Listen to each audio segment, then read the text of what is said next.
Hi, Jesus. You're so beautiful.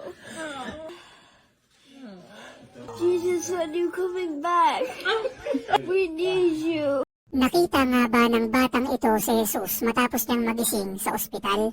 Mga kaibigan, sa video ito ay makikita natin ang isang batang nagngangalang Quezon na na-ospital dahil sa isang skateboard accident. Nung gumising ito pagkatapos ng kanyang operasyon, ay sinabi niya na nakita niya nga raw si Jesus na sobrang ganda ng itsura at may apoy ang mga mata. Dagdag pa nito, sa tabi niya ay nakatayo naman daw ang kanyang yumaong tatay.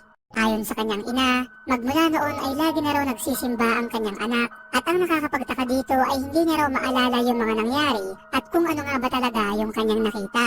Viral ito ngayon sa internet na umani naman ng samot-saring opinyon mula sa mga tao na may mga nagsasabi na baka raw epekto lang ito ng anesthesia sa kanyang katawan kaya ito nag-hallucinate. Ayon naman sa ilan, lalo na ng mga debotong Katoliko, ay posible nga raw na si Jesus talaga ang kanyang nakita nung mga oras na yun.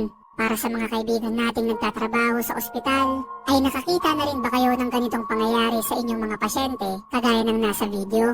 Ibahagi nyo ito sa comment section at magkakasama natin itong pag-usapan.